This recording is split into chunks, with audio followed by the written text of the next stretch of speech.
Hey everybody, I'm Nate Moore. Welcome back. This is Excel video 115. One more chance to play with Sparklines, if you will. And what I want to do today is play with a little bit more formatting ideas, like I've got this Sparkline set up. So let's say we got a location in Denver and we're trying to do collections by month. It's kind of the middle ground. It's bigger than a Sparkline. It's smaller than a regular Excel chart. If you want to do kind of a big Sparkline that takes up a little bit of space and has I've got months down here, January, February, March, April, May, going across, and an axis here and a title there. I want to show you how to do that so you can kind of hit that middle ground, if you will, between a Sparkline and a full chart.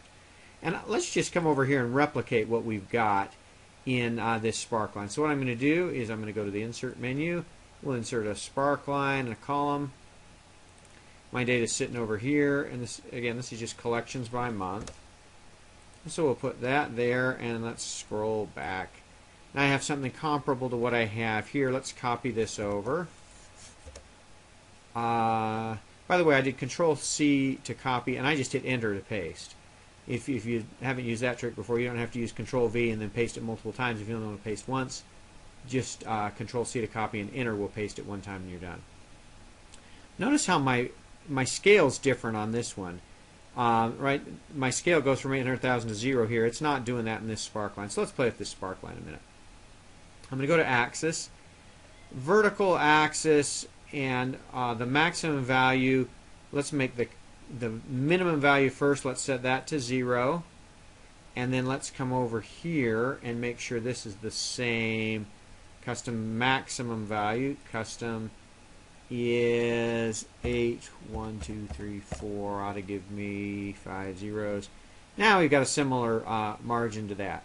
Let me show you how I made Denver work. What I did is I went in this cell and I typed, let me shrink this back down where it normally is.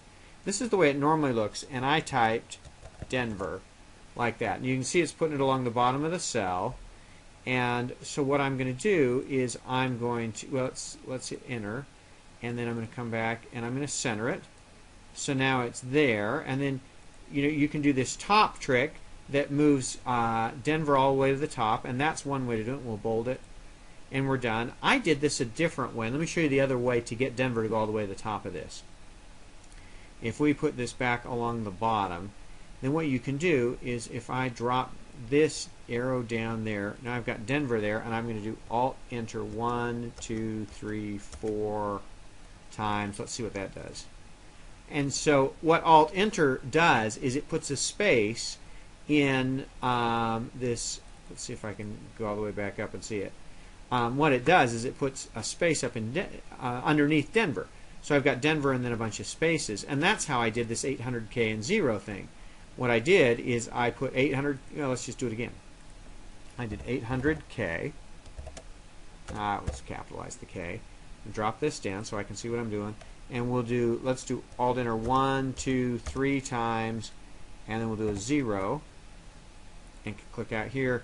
Looks like we could have used one more Alt+Enter in there. Let's do that. How's that look? And see, and all Alt+Enter is doing is it's just putting spaces in between the 800K and the 0. We're going to format that to the right, and we're good to go. Now I've kind of replicated here what I've had there. Now I can do all kinds of things like we did before. I can do the first and last points different colors. I can do the high and the low. I can do all kinds of things. But the cool thing I wanted to show you is now that I've got this Sparkline, what I can do is I can go like this and make it bigger. And then if I do that, then what I've got to do is either put an extra space between these or change the font, something like that. We could get that and kind of line up the months so they look pretty good. You can do something like that, or we can go the other way. We can say, no, I want it like this and like this. And then if you're going to do that, then what you've got to do is you've got to come back over here and let's delete maybe 2 of the spaces, and then this has got to go way down in font size, and that's as far as it'll go. So we'll make this just a little bit wider so we kind of line up D with December like that. And we could make this a little bit smaller too and put another space in with Alt+Enter.